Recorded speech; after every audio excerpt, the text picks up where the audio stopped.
Hello learners, welcome back to my YouTube channel. Today in this video, I am going to start a very new series of class 7th NCERT Geography. In today's video, we will discuss about the very first chapter of this book. Basically ये जो NCERT की book की series है, ये आपके लिए बहुत ही important है। अगर आप क्लास 7th के स्टूडेंट हैं तो ये आपको अपने एकेडमिक्स में अच्छा परफॉर्म करने में हेल्प करेगी। और अगर आप किसी कॉम्पिटिटिव एग्जाम की प्रिपरेशन करते हैं जिसमें NCERT ज्योग्राफी की डीप नॉलेज या बेसिक नॉलेज होना बहुत ही ज़रूरी है, तो ये आपको बहुत ही ज़्यादा इंपॉर्टेंट या आपके लिए बहुत ही ज़्यादा इंपॉर्टेंट साबित होने वाली है। ठीक है, तो बिना टाइम वेस्ट करते हुए अपना वेरी फर्स्ट चैप्टर जो कि एनवायरनमेंट है उसको शुरुआत करते हैं। तो जानना हम लोगों को इस चैप्टर में सीखने को मिलेगा कि क्या होता है एनवायरनमेंट, क्या होता है एटमॉस्फेयर, क्या होता है हाइड्रोस्फेयर, क्या होता है लिथोस्फेयर और क्या होती है अर्थ, और कैसे हम लोग आपस में मिलजुल करके रहते हैं, और किस तरीके से एक एनवायरनमेंट का फॉर्मेशन करते हैं। बेसिकली जो एनवायरनमेंट की जो शुद्ध हिंदी है उसको हम लोग पर्यावरण कहते हैं, और ये पर्यावरण कैसे मिलकर बना है ये सब कुछ हम लोग इस चैप्टर में सीखेंगे। ठीक है, तो स्टार्ट करते हैं अपना। एक सबसे पहले है एक स्टोरी दे रखी है जो कि एक रवि नाम के लड़के की है। तो आफ्टर द लॉन्ग वेकेशन, एक लंबी छुट्टियों के बाद, when Ravi started going to school again, जब एक लंबी छुट्टियों के बाद जब रवि अपने स्कूल वापस जाने लगा, he notice that the only playground next to his school was dig up. तो उसने देखा कि जो उसके स्कूल के सामने एक प्लेग्राउंड था जिसमें वो खेलता था, वो उसकी खुदाई हो रही थी। People said that a huge building with many flats will be constructed here. पर और जो वहाँ के आसपास के लोग थे वो आपस में एक दूसरे से बात कर रहे थे, तो वो कह रहे थे कि यहाँ पर एक बहुत ही बड़ी बिल्डिंग बनने वाली है, जिसके मतलब फ्लैट्स बनने वाले हैं, यहाँ फ्लैट्स का कंस्ट्रक्शन होने वाला है। Ravi was almost in tear, और रवि ये बात सुन के एकदम आंसुओं में आ गया। मतलब उसको बहुत ही ज़्यादा बुरा लगा कि जहाँ पर वो खेलता था पहले, यहाँ प्लेग्राउंड हुआ करता था, वहाँ पर बड़े बड़े फ्लैट्स और बड़ी बड़ी बिल्डिंग्स बन जाएंगी। तो इसलिए उसको वो बहुत ही ज़्यादा दुखी हो गया Ravi. When he realise that the big playground with the soft grass, marigold and butterflies is gone forever. जब उसको ये रियलाइज़ हुआ कि जहाँ पे आप प्लेग्राउंड हुआ करता था, जहाँ पे बहुत ही अच्छी अच्छी सॉफ्ट घास हुआ करती थी, अच्छे अच्छे सुंदर सुंदर और सुगंधित फूल हुआ करते थे, जहाँ पर चिड़िया चहचहाती थी, और जो बटरफ्लाइज हैं, जो तितलियाँ हैं, वो भी एकदम घूमा करती थी वहाँ पर पहले। He shared his feeling with his classmate. तो उसको बहुत ही ज़्यादा बुरा लगा और उसने अपनी ये सारी की सारी फीलिंग्स को अपने क्लासमेट के साथ शेयर किया। इन द असेंबली के टाइम पर, जहाँ जब प्रेयर होती है, the principal to sadly observe, और प्रिंसिपल ने ऑब्जर्व किया कि how the environment is changing. तो जब प्रिंसिपल ने कहा कि देखिए किस तरीके से एनवायरनमेंट चेंज होता है, मतलब एनवायरनमेंट कहाँ पे पहले प्लेग्राउंड था, अब कहाँ बिल्डिंग बनने वाली है, तो इससे ये पता चलता है कि एनवायरनमेंट में कितना ज़्यादा चेंज आता है। ठीक है, in the class Ravi asked his teacher, और रवि ने अपने क्लास में अपने टीचर से पूछा, व्हाट इज एनवायरनमेंट, एनवायरनमेंट होता क्या है, व्हाट इज एग्जैक्टली एनवायरनमेंट। तो whatever you see in the surrounding said the teacher. तो फिर टीचर ने कहा जो भी अपने आसपास तुम देख रहे हो, जो भी तुम्हारे आसपास चीज़ें हैं, वो सारा का सारा एनवायरनमेंट है। ठीक है, तो रवि थॉट अलाउड, रवि सोचने लगा, that means the school building, tables, chair in the classroom, even that open field, the road, the garbage, my friends, all are the part of environment. तो फिर रवि क्या करता है, रवि सोचने लगता है कि मेरे आसपास तो टेबल है, स्कूल की बिल्डिंग है, चेयर है जो क्लासरूम में पड़ी हुई हैं, एक खुला हुआ फील्ड है, खुला फील्ड है मतलब खुला मैदान है, रोड है, और ये गार्बेज है, कूड़ा कचरा है, और ये मेरे सारे के सारे फ्रेंड्स हैं। तो ये सारे के सारे क्या एनवायरनमेंट है, वो यही सोचने लगा रवि। तो यस सेड द टीचर, तो टीचर ने कहा यस, हाँ ये बट वेट, लेकिन some objects are created by nature. फिर टीचर ने कहा रुको, मतलब हाँ हैं तो ये सारे के सारे एनवायरनमेंट का ही हिस्सा, बट जो some objects are created by nature, पर कुछ ऑब्जेक्ट्स ऐसे हैं जिसको नेचर ने क्रिएट किया है। For example mountains, reverse, trees, animals and other made by people, और कुछ ऐसे हैं जो पीपल द्वारा बनाए गए, जैसे फॉर एग्जाम्पल के लिए road, cars, clothes and books. तो टीचर ने कहा कि हाँ जो तुम देख रहे हो अपने आसपास सारा का सारा एक एनवायरनमेंट का पार्ट ही है, बट दो टाइप के होते हैं, जिसमें एक होता है जो नेचर द्वारा बनाया गया और एक होता है जो इंसान ने अपने आप खुद से बनाया है। जैसे कि जो नेचर ने बनाया है, जैसे कि माउंटेन है, रिवर्स हैं, ट्रीज हैं, एनिमल्स हैं, और जो इंसान ने खुद से बनाया है वो है road, car, clothes and books etcetera. ठीक है, now work in pairs, make a list with your classmate sitting next to you of the creation nature by the human being. और आपके लिए एक एक्टिविटी है जो कि आपको एक लिस्ट बनानी है, जो दिखाना, जिसमें कि एक नेचुरल द्वारा बनाई हुई चीज़ें और एक में एनिमल वो ह्यूमन द्वारा बनाई हुई चीज़ों की एक लिस्ट बनानी है आपको। ठीक है, तो यहाँ पर एक दे रखा है एनवायरनमेंट के बारे में बताया गया। तो environment is our basic life support system. जो एनवायरनमेंट एक हमारा बेसिक लाइफ सपोर्ट सिस्टम है, जिसके बिना लाइफ पॉसिबल नहीं है। एनवायरनमेंट के बिना लाइफ पॉसिबल नहीं है। It provides the air we breathe, क्योंकि ये हमें जो हवा हम लोग ले रहे हैं, जो हम लोग सांस ले रहे हैं, उसके लिए एयर प्रोवाइड कराता है environment. The water we drink, जो पानी हम पी रहे हैं वो हमें पानी को प्रोवाइड कराता है। द फूड वी ईट, और जो खाना हम खा रहे हैं उसको भी एनवायरनमेंट से ही मिल रहा है हमें, मतलब एनवायरनमेंट की हेल्प से ही हमें खाना, पानी और हवा मिल रही है। The land where we live, और जहाँ हम लोग रह रहे हैं वो जगह, वो ज़मीन, वो भी हमें एनवायरनमेंट से ही मिल रही है। How do human being modify this natural environment, और मतलब कैसे कैसे इंसान इस नेचुरल एनवायरनमेंट को मॉडिफाई करते हुए जा रहा है, मतलब करते हुए चले जा रहा है। The cars fumes pollute the air, क्या हो रहा है कि जो कार्स का जो पॉल्यूशन होता है वो एयर को पॉल्यूट कर रहा है। Water is collected in the pot, वो जो पानी हम लोग पॉट में कलेक्ट करके रखते हैं। द फूड इज सब in the vessel and the land use to for build factories, और हम लोग क्या कर रहे हैं, ज़मीन को बहुत सारी फैक्ट्रीज और बिल्डिंग्स बनाने के लिए लैंड का इस्तेमाल कर रहे हैं। वाटर को हम लोग रिजर्व का मतलब पॉट में कलेक्ट करके रखते हैं। Human beings makes cars, mills, factories and manufacture containers.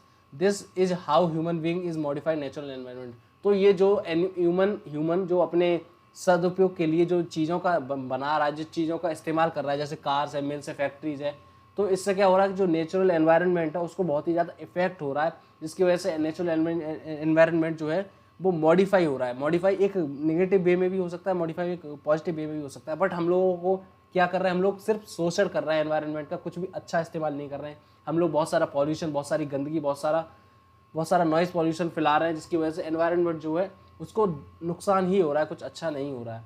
ठीक है, आगे बढ़ते हैं। Ravi, Paramjit, Jassi, Mustafa, Asha were excited about making the list, और ये जो बच्चों के नाम दे रखे हैं ये बहुत ही ज़्यादा एक्साइटेड थे उस लिस्ट को बनाने के लिए। Why is our environment changing, पर हमारा एनवायरनमेंट चेंज क्यों हो रहा है, इकबाल ने पूछा। आस्क इकबाल पूछता है कि हमारा एनवायरनमेंट चेंज क्यों हो रहा है। It is all because of our needs, ये इसलिए हो रहा है क्योंकि हमारी ज़रूरत हमारी इतनी ज़्यादा बढ़ गई है एनवायरनमेंट के अंदर आने के बाद, कि हमारी ज़रूरतों को पूरा करने के लिए एनवायरनमेंट को चेंज होना पड़ रहा है या चेंज हो रहा है। ठीक है, they are increasing day by day, और हमारी जो ज़रूरतें हैं वो दिन पर दिन बढ़ती ही जा रही हैं। We are there for modifying the at the times even destroying our natural surrounding, और इसी वजह से हम लोग अपने एनवायरनमेंट को मॉडिफाई करते जा रहे हैं, और बल्कि उसको डेस्ट्रॉय और उसको ख़त्म ही करते जा रहे हैं। इतना ज़्यादा उसका शोषण कर रहे हैं, इतना ज़्यादा इस्तेमाल कर रहे हैं अपनी ज़रूरतों को पूरा करने के लिए कि उसको डेस्ट्रॉय यानी कि बिल्कुल ख़त्म ही करते जा रहे हैं नेचुरल सराउंडिंग को। द टीचर रिप्लाइड, और ये सारी की सारी बातें टीचर ने उस इकबाल बच्चे को बताई जो उसने ये पूछा था कि सर हम नेचुरल एनवायरनमेंट को चेंज क्यों कर रहे हैं। तो फिर टीचर ने बताया कि हमारी ज़रूरतें इतनी ज़्यादा बढ़ रही हैं, दिन पर दिन ज़रूरतें बढ़ती जा रही हैं, तो अपनी ज़रूरतों को पूरा करने के लिए हम लोग नेचुरल एनवायरनमेंट को मॉडिफाई करते जा रहे हैं, और इतना मॉडिफाई कर रहे हैं कि उसको डेस्ट्रॉय ही कर दिया, बिल्कुल ख़त्म ही करते जा रहे हैं अपने सराउंडिंग को। ठीक है, तो हम लोगों के पास कंपोनेंट्स ऑफ एनवायरनमेंट है। एनवायरनमेंट के क्या क्या कंपोनेंट्स होते हैं, तो बेसिकली एनवायरनमेंट के 3 कंपोनेंट्स होते हैं। एक होता है नेचुरल में क्या क्या होता है, जो प्राकृतिक है, जो ह्यूमन से बहुत पहले आ चुका था यहाँ पर, मतलब जो ह्यूमन आने से पहले ही जो भगवान ने गॉड गिफ्टेड है, जो नेचुरल है उसको हम लोग नेचुरल में बोलते हैं। और ह्यूमन, यहाँ पर जो ह्यूमन है उसके बारे में बताया गया, और ह्यूमन मेड, और जो ह्यूमन ने अपने आप बनाया है उसको भी एनवायरनमेंट के कंपोनेंट्स में लिया गया है। जैसे कि लैंड को हम लोग लिथोस्फेयर बोलते हैं, लिविंग, और एयर को हम लोग एटमॉस्फेयर बोलते हैं, और वाटर को हम लोग हाइड्रोस्फेयर बोलते हैं। जहाँ मतलब वाटर बॉडीज़ होती हैं उसको हाइड्रोस्फेयर, और एयर वाली जगह को हम लोग एटमॉस्फेयर बोलते हैं जहाँ पर एयर प्रेजेंट होती है, और लैंड जिस पर हम लोग रह रहे हैं उसको हम लोग लिथोस्फेयर बोलते हैं। और इन तीनों को मिला के हम लोग जब रहने शुरू कर देते हैं, जब उसमें लिविंग बींग्स भी आ जाते हैं, लिविंग ऑर्गेनिज्म उसमें रहने लगते हैं, तो उसी को हम लोग बायोस्फीयर भी बोलते हैं। तो सारा का सारे मतलब सबको बायोस्फीयर बोलते हैं। ठीक है, वैसे ही ह्यूमन होता है, ह्यूमन भी एक कंपोनेंट है, मतलब एनवायरनमेंट का कंपोनेंट है, एनवायरनमेंट में ही रहता है। तो क्या होता है, एक ह्यूमन इंडिविजुअल होता है, फिर वो ह्यूमन इंडिविजुअल धीरे धीरे अपनी फैमिली, मतलब जिस फैमिली से बिलोंग कर रहा होता है उस फैमिली में होता है, और बहुत सारी फैमिलीज मिलकर एक कम्युनिटी बनाती हैं।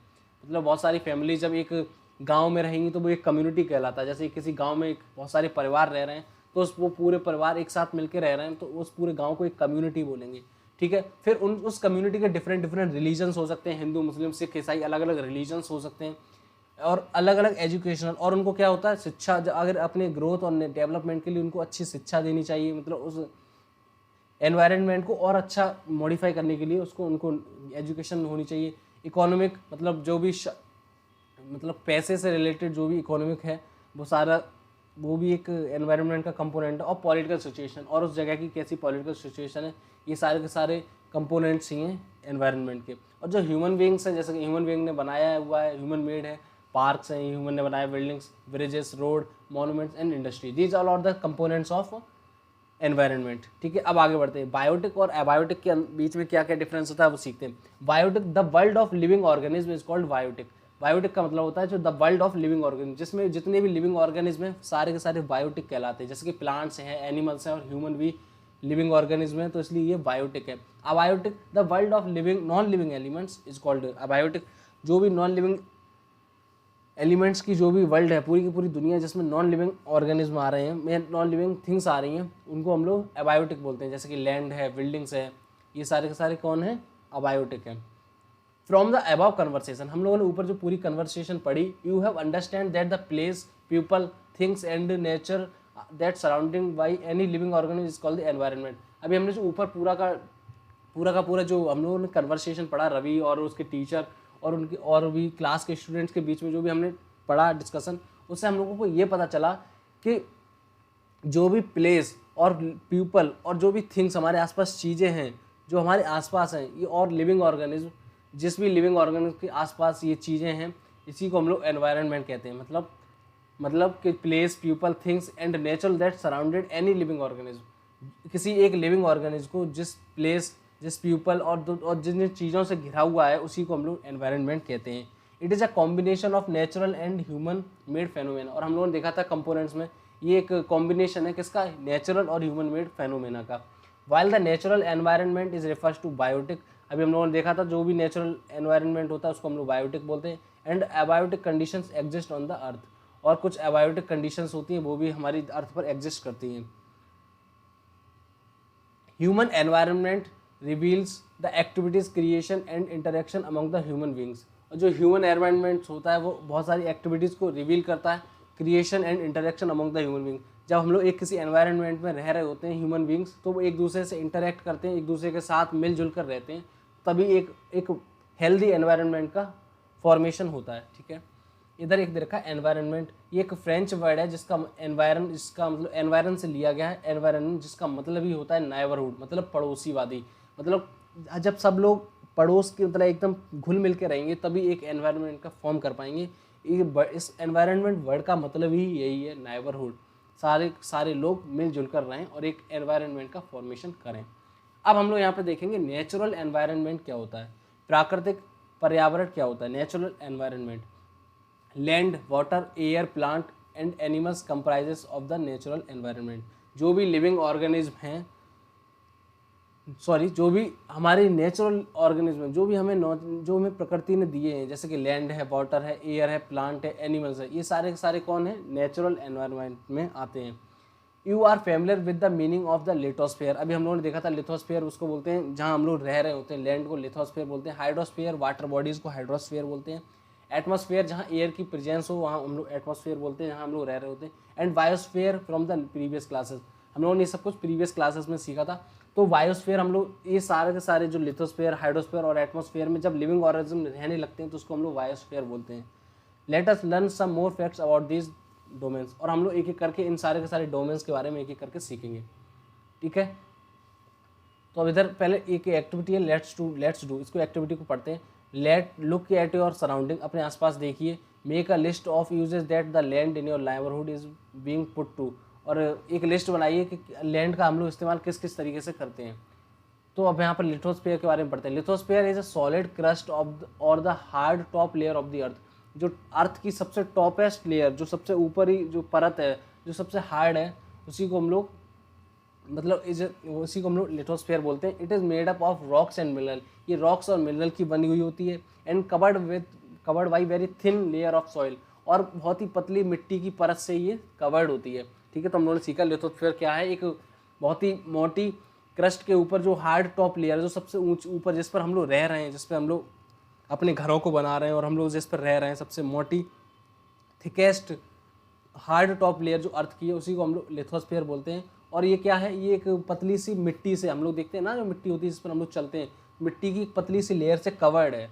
It is a irregular surface with various landforms, और ये एक इरेगुलर शेप में होती है। हम लोग जानते हैं कि जो ज़मीन होती है वो रेगुलर शेप में होती है, कहीं ऊंची कहीं नीची, कहीं खुरदरी कहीं सॉफ्ट कहीं चिकनी, अलग अलग तरीके की होती है, कोई भी एक रेगुलर सरफेस नहीं होती। Such as mountains, plateaus, plains and valleys, क्योंकि हम लोग देखते हैं कहीं बहुत बहुत ऊंचे ऊंचे माउंटेन्स हैं, प्लेट्यूज हैं, प्लेन्स हैं, वैलीज है, तो कभी भी मतलब जो सबसे टॉपेस्ट लिथोस्फीयर है, जो सबसे टॉपेस्ट लेयर है, वो कभी भी रेगुलर शेप की नहीं होती, रेगुलर शेप की होती है, क्योंकि यहाँ पर mountain, plateaus, plains, valleys etcetera found की मतलब मिलती है हम लोगों को।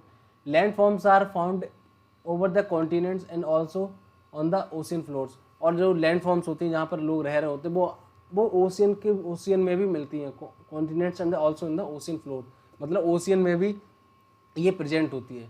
Lithosphere is the domain that provide us forest, और लिथोस्फीयर एक ऐसी जगह है जहाँ हम लोग रह रहे होते हैं, जो हमें फॉरेस्ट मतलब जंगल लिथोस्फीयर में ही मिलते हैं, हम लोगों को ज़मीन पर ही मिलते हैं।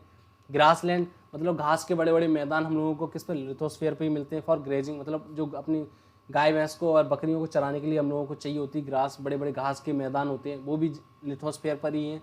लैंड फॉर एग्रीकल्चर, और एग्रीकल्चर के लिए ज़मीन वही हमें लिथोस्फीयर पर ही मिलती है। एंड ह्यूमन सेटलमेंट, और ह्यूमन को रहने के लिए, अपने सेटलमेंट होने के लिए भी लिथोस्फीयर की ही जरूरत पड़ती है। It is the source of mineral wealth, बल्कि ये एक अच्छा सोर्स है किसका, मिनरल वेल्थ का। इसी लिथोस्फीयर से ही हम लोगों को मिनरल्स मिलते हैं, बहुत सारे मिनरल्स मिलते हैं, ठीक है।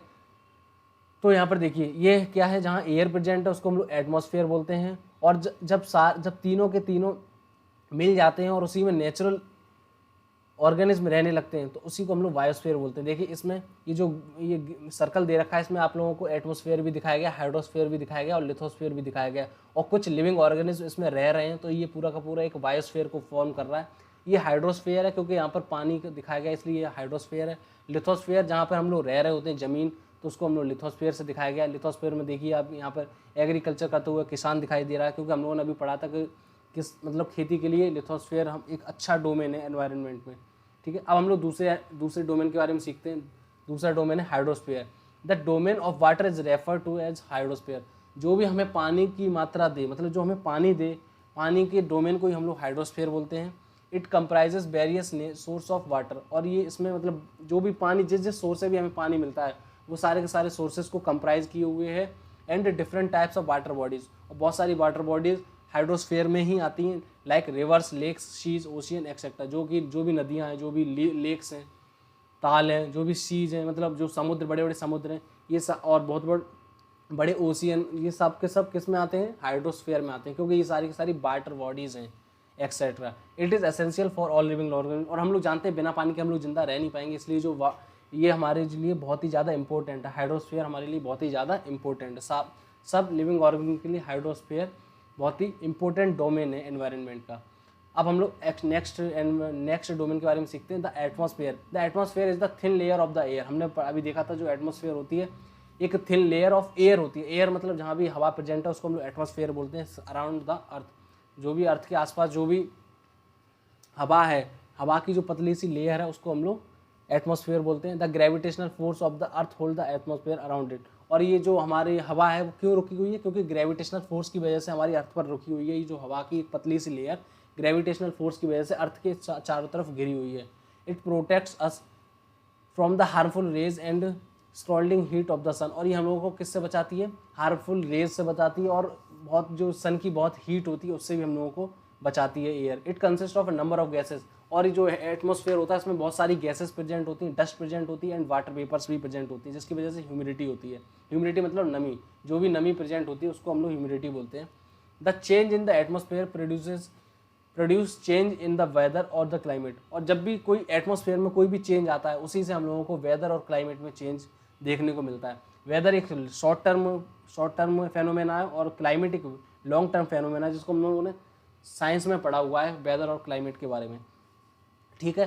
Plants and animal kingdom together makes biosphere. और हम लोगों ने देखा था जब प्लांट्स और एनिमल्स एक साथ रहने लगते हैं तो वे एक बायोस्फीयर का फॉर्मेशन करते हैं। और द लिविंग वर्ल्ड, और एक दुनिया का मतलब एक जहाँ पर बहुत सारे लिविंग ऑर्गेनिज्म रह रहे हैं तो एक लिविंग वर्ल्ड का भी फॉर्मेशन करते हैं। It is a narrow zone of the earth where land, water and air interact with each other to support life. और मैंने आपको पहले ही बताया कि बायोस्फीयर एक ऐसी मतलब डोमेन है जिसमें लैंड, वाटर और जो एयर है वो और ह्यूमन ऑर्गेनिज्म और लिविंग ऑर्गेनिज्म सारे के सारे लोग साथ मिलकर रहते हैं और एक बायोस्फीयर का फॉर्मेशन करते हैं।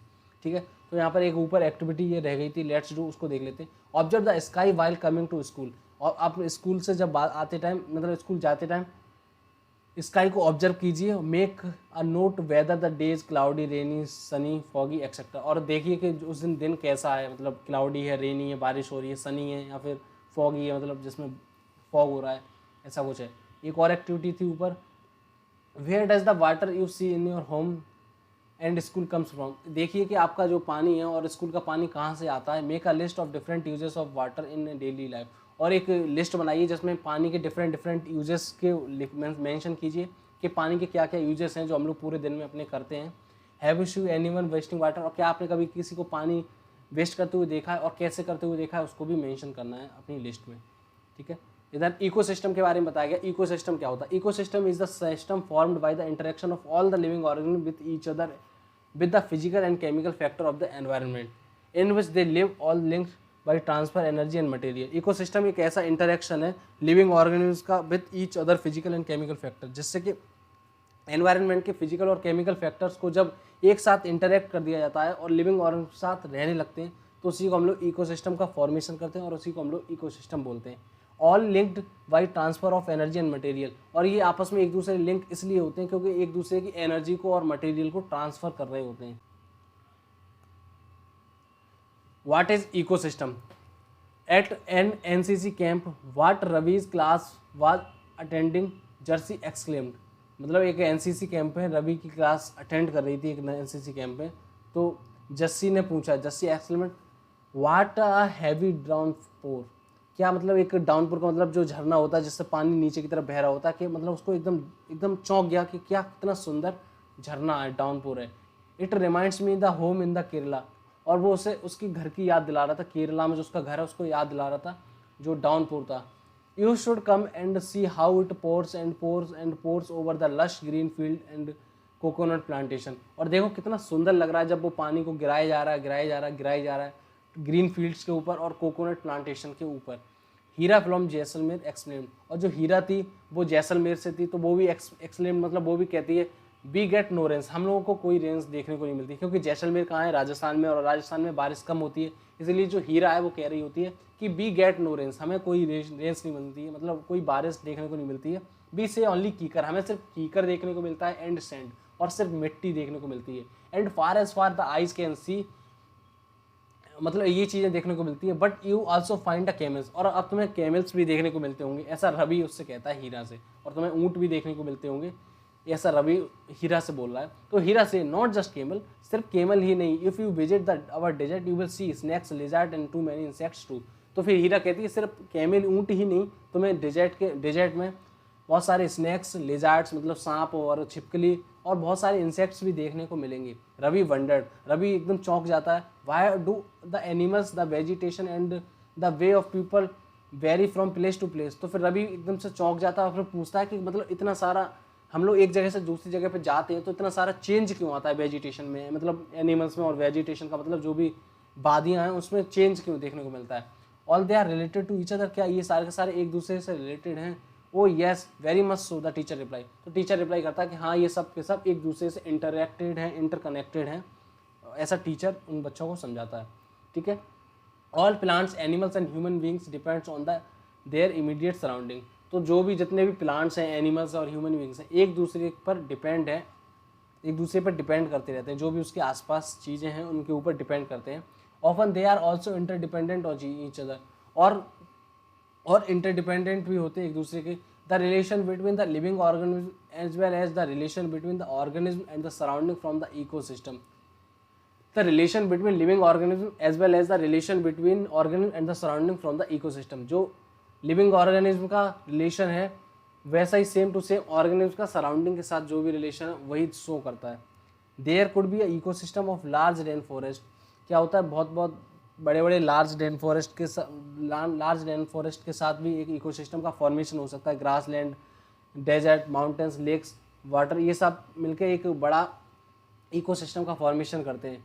Do you think the park in which Ravi and his friend played formed an eco. तो क्या आपको लगता है कि जो भी रवि और उसके फ्रेंड पार्क में खेल रहे हैं वो भी एक इकोसिस्टम है। हाँ, तो वो भी एक इकोसिस्टम है क्योंकि वहाँ पर रवि है और उसके फ्रेंड्स हैं, वहाँ पर घास है, वहाँ पर ज़मीन है, वहाँ पर हवा है, वहाँ पर पानी है, और एक दूसरे के साथ बातें कर रहे हैं, मतलब एक दूसरे के साथ इंटरेक्शन कर रहे हैं, तो सब एक दूसरे के साथ इंटरेक्टेड है, जिसकी वजह से वहाँ भी एक इकोसिस्टम का फॉर्मेशन हो रहा है। वहाँ नीचे ज़मीन पर चींटियाँ घूम रही होंगी, बहुत सारे कीड़े होंगे, मतलब सब एक साथ मिलकर रह रहे हैं, तो यानी कि वहाँ पर इकोसिस्टम का फॉर्मेशन तो कर ही रहे हैं।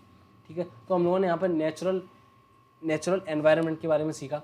तो अब यहाँ पर do you know 5 June every year the world environment day celebrated. 5 जून को हर साल वर्ल्ड एनवायरनमेंट डे सेलिब्रेट किया जाता है, ये आपको पता होना चाहिए। बार्टर सिस्टम क्या होता है? It is a trade in which goods are exchanged without the use of money.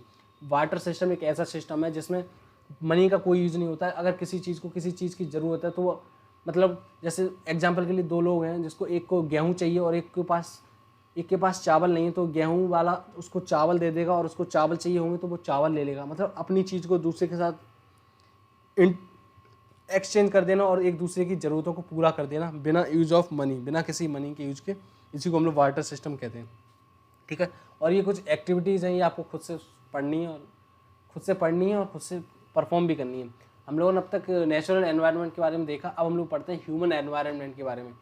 Human being interacts with the environment and modify it according to their need. Human being भी interact करता है environment के साथ और उसको modify करते जा रहा है अपनी नीड के अनुसार। Early humans adapted themselves to the natural surrounding, और जल्दी ह्यूमन बीइंग ने अपने आप को एडाप्ट कर लिया इस तरीके से कि वो नेचुरल सराउंडिंग में अच्छे से रह पाए। They lead a simple life and fulfil their requirement from natural around them. Human being एक सिंपल लाइफ जी रहा है और अपनी जो भी रिक्वायरमेंट्स है उसको फुलफिल कर रहा है। किससे? नेचुरल से ही, मतलब एनवायरनमेंट से ही अपनी ज़रूरतों को फुलफिल कर रहा है। ठीक है, with time needs grow and become more varied. क्या हो रहा है? जैसे जैसे टाइम बढ़ता जा रहा है उसकी जो ज़रूरतें हैं वो बढ़ती जा रही हैं। Human learns new ways to use and change environment. और क्या हो रहा है? जो ह्यूमन है वो नए नए तरीक़ों को ढूंढ रहा है अपनी यूज़ करने के लिए और एनवायरनमेंट को चेंज करने के लिए। They learn to grow crop. ये मतलब जो ह्यूमन बींग्स हैं उन्होंने कैसे क्रॉप को ग्रो करना होता है वो सीखा। Domesticate animals and lead a settled life. और कैसे मतलब एनवायरनमेंट, मतलब कैसे एनिमल्स को पालना होता है और कैसे उनकी सेटल्ड लाइफ को जीना होता है ये भी सीखा। The wheel was invented.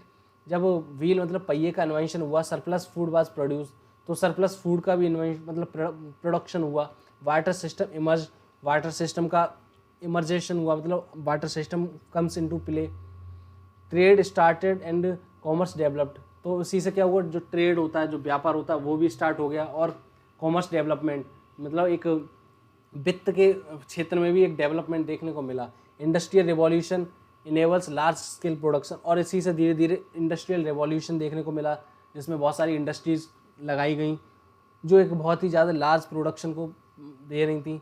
Transportation becomes faster. और ट्रांसपोर्टेशन भी धीरे धीरे फास्टर हुआ। मतलब पहले लोग एक जगह से दूसरी जगह बहुत कम जा पाते थे, पर अब धीरे धीरे ट्रांसपोर्टेशन में भी बहुत वृद्धि आई। जैसे जैसे ये ऊपर जो भी अभी हम लोगों ने बताया उनके साथ साथ धीरे धीरे ट्रांसपोर्टेशन में भी बहुत तेज वृद्धि आई। Information revolution made communication easier and speedy across the world. और हम लोग देखते हैं कि हम लोग यहाँ से बैठे बैठे with in the fraction of seconds हम लोग चाइना फ़ोन कर लेते हैं, किसी अमेरिका फ़ोन कर लेते हैं। तो ये सब कैसे हो पाया? ये सब पॉसिबल इसलिए हो पाया कि ह्यूमन ने अपने ब्रेन को यूज़ किया, अपने आसपास की चीज़ों को यूज़ किया, एनवायरनमेंट को मॉडिफाई किया और अपने आप को मॉडिफाई किया और अपने आप को एडप्ट किया, और इतना ग्रोथ कर पाया और इतना डेवलपमेंट कर पाया कि आज वो with in the fraction of seconds वो किसी से भी कम्युनिकेट कर पाता है phone with the help of phones, mobile phones, laptops, internet and बहुत कुछ उसने डेवलप कर रखा है इंसान ने।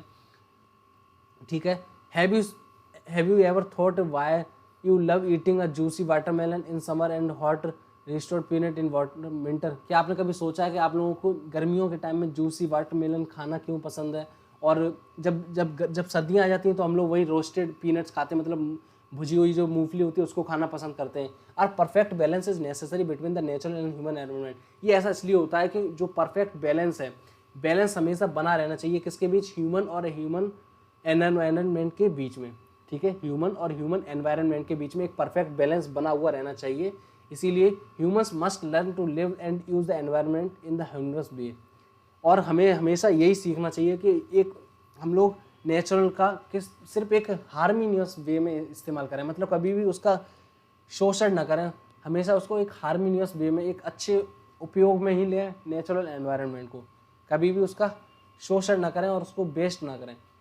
नूरी, a girl from Mizoram from Ravi's class, often talks about the lush green surrounding of her place. Noori जो मिजोरम से बिलोंग कर रही थी, जो रवि की क्लासमेट है, वो बताती है कि वो अपने आसपास के लश ग्रीन के बारे में बताती है। Seeing Ravi upset at having lost his playground, but जो रवि था उसको देखकर मतलब बोलती है, क्योंकि रवि अपसेट था क्योंकि उसका जो स्कूल के सामने का जो प्लेग्राउंड था वो मतलब लॉस्ट हो रहा था, वो मतलब धीरे धीरे बिल्डिंग्स में कन्वर्ट होने वाला था। Noori invited him to visit her home state during the coming vacations. इसीलिए नूरी ने उसको देखा कि वो चिंतित है, वो उसको प्लेग्राउंड उसका ख़त्म होने वाला है, तो फिर नूरी ने बताया कि उसके आसपास बहुत ही ज़्यादा अच्छी घनी ठंडी मतलब घनी घास है, मतलब अच्छी घास है और अच्छे प्लेग्राउंड्स हैं मिजोरम में। तो फिर वो उसको इनवाइट करती है रवि को कि वो उसके घर आए जब भी गर्मियों की छुट्टी आने वाली होती हैं तब। Ravi's teacher ask the student to draw the landscape, और रवि के टीचर ने कहा कि मतलब लैंडस्केप को ड्रॉ करने के लिए बोला। House and activities of the people and place they visit during the holidays, मतलब लैंडस्केप को ड्रॉ कीजिए, हाउस को ड्रॉ कीजिए और एक्टिविटीज़ कीजिए जो भी हम लोगों को अभी तक हॉलीडेज़ में करने के लिए बोली गई थी। ठीक है, तो इस चैप्टर में हम लोगों ने यही सीखा कि क्या होता है एनवायरनमेंट के बारे में देखा, ह्यूमन एनवायरनमेंट के बारे में देखा, और कंपोनेंट्स ऑफ एनवायरनमेंट के बारे में सीखा, ह्यूमन एनवायरनमेंट क्या होता है और नेचुरल एनवायरनमेंट क्या होता है। आई होप आपको ये बहुत अच्छे से समझ में आया होगा। अगर आपको बहुत अच्छी लगी वीडियो, आपको कुछ समझ में आया, तो आप लोग उसको लाइक कीजिएगा, कमेंट कीजिएगा और चैनल को ज़रूर सब्सक्राइब कीजिएगा। Thank you.